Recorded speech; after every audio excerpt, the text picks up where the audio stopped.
प्रिय विद्यार्थियों, इस ऑनलाइन क्लास में आपका पुनः स्वागत है। इस वीडियो में मैं आपसे जिस विषय पर बात करूंगा वो है सम्राट अशोक का मूल्यांकन और इतिहास में अशोक का स्थान। तो हम अशोक के व्यक्तित्व, कृतित्व और चरित्र की बात करते हैं, जिन आधारों पे एक शासक का, एक सम्राट का जो मूल्यांकन किया जाता है, जिसमें हम बात करते हैं योद्धा, कुशल प्रशासक, कूटनीतिज्ञ, धर्म सहिष्णु,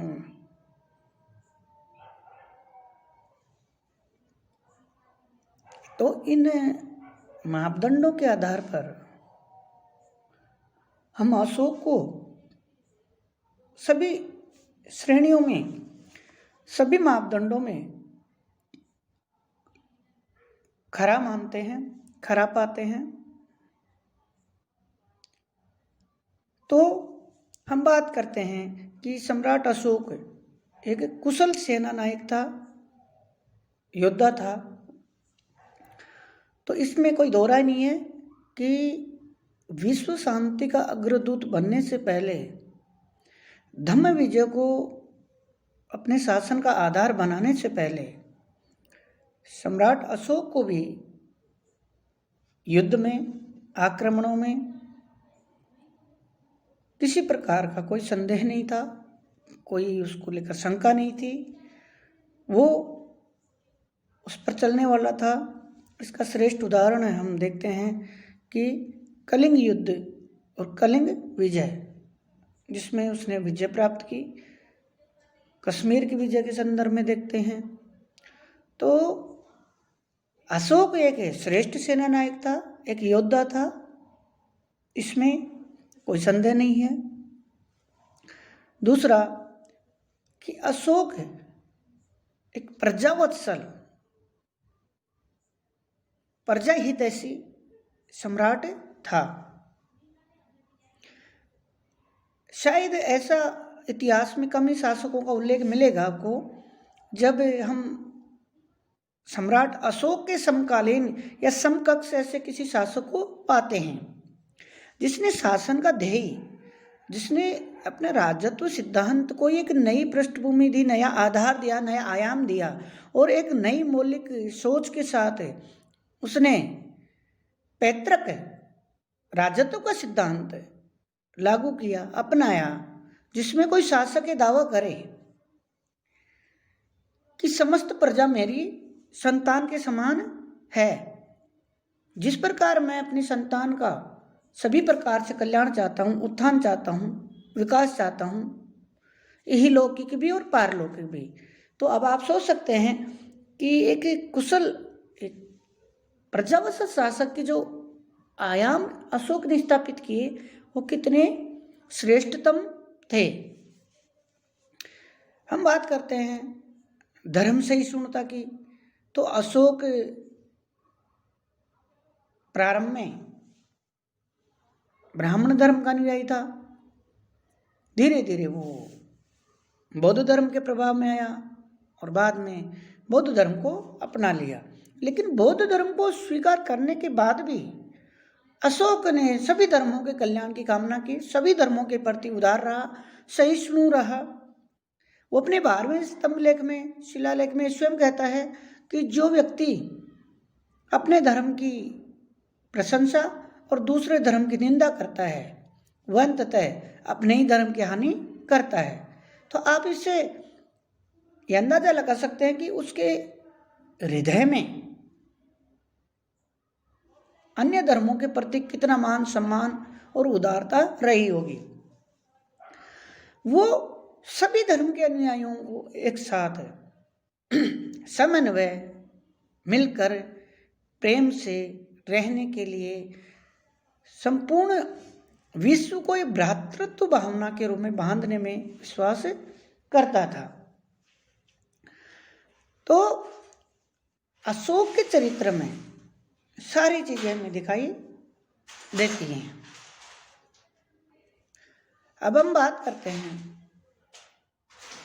कि अशोक का इतिहास में क्या स्थान है। इसमें हम देखते हैं कि एक बहुआयामी प्रतिभा का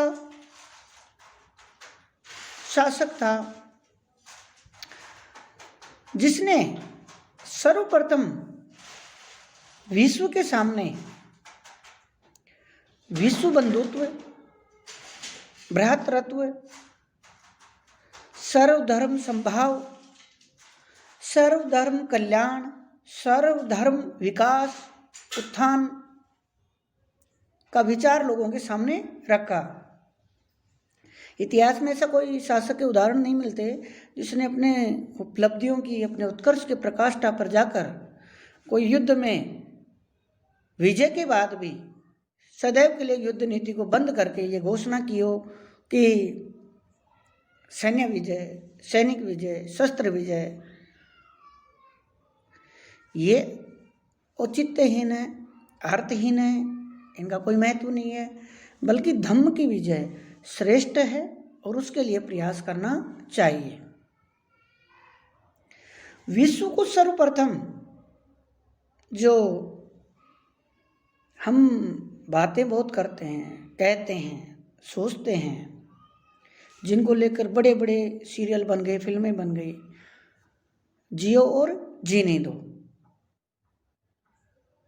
जो एक महत्वपूर्ण, एक यथार्थ, एक वास्तविकता है, जियो और जीने दो,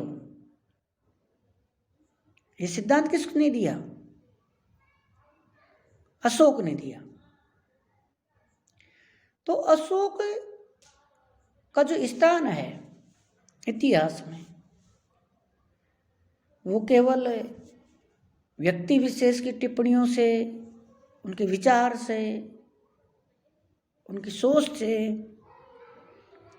उनके दृष्टिकोण से हम निर्धारित नहीं कर सकते, लेकिन हम फिर भी जो विभिन्न इतिहासकार हैं, विद्वान हैं, उनके विचार से, दृष्टिकोण से भी हम विचार करेंगे। डॉक्टर राधा कुमुद मुखर्जी, R.K. मुखर्जी ने ठीक ही कहा है कि राज्य पद के इतिहास में कठिनता से ऐसा लेख, प्रमाण पत्र प्राप्त हो जिसकी क्षमता अशोक के साथ एक मनुष्य अथवा शासक के रूप में की जा सके।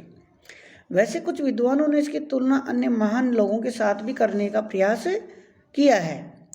उदाहरण के लिए धार्मिक जो सिद्धांत हैं और राज्य की स्थापित करने की दृष्टि से इजराइल के सम्राट डेविड सोलोमन के साथ, धर्म प्रचार की दृष्टि से रोमन सम्राट कॉन्स्टेंटाइन के साथ, आध्यात्मिक और दार्शनिक चिंतन की दृष्टि से मार्कस ऑरेलियंस के साथ, साम्राज्य विस्तार की दृष्टि से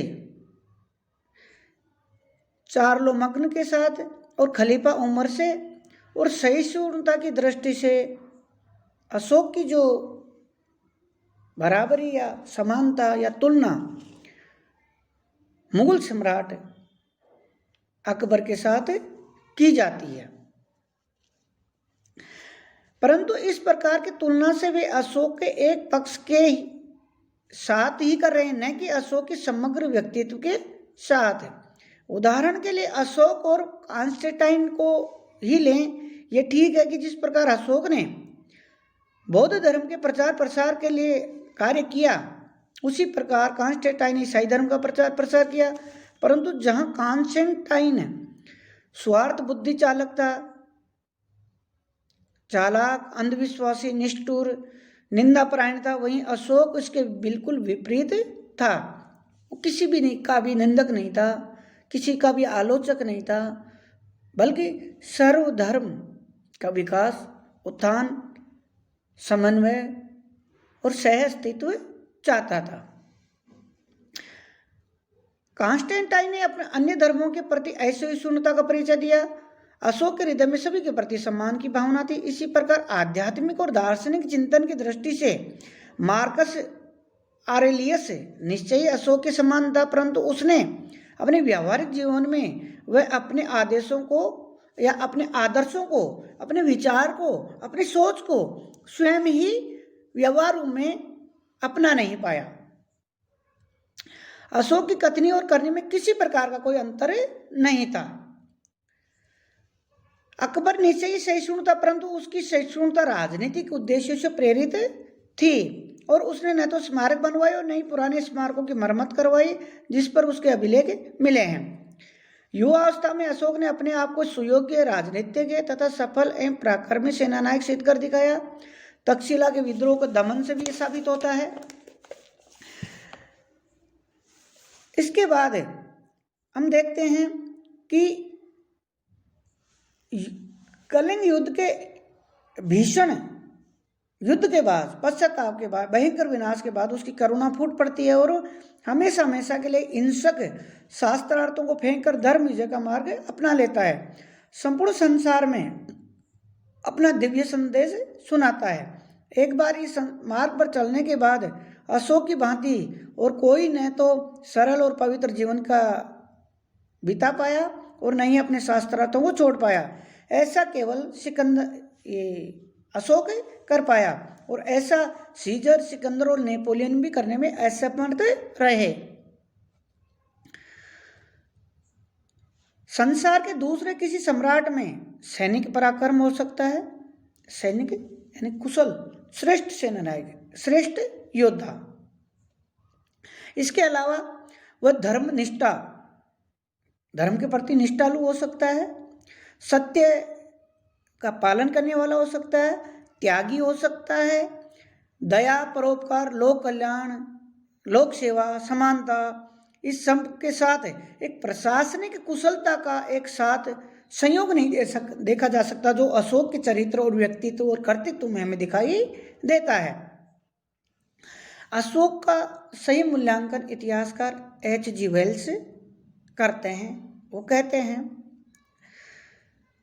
जिन लाखों राजाओं के नामों से इतिहास के पन्ने काले हो रहे हैं, उन राजाओं और सम्राटों के बीच में केवल अशोक का नाम अकेले एक नक्षत्र की भांति चमकता है।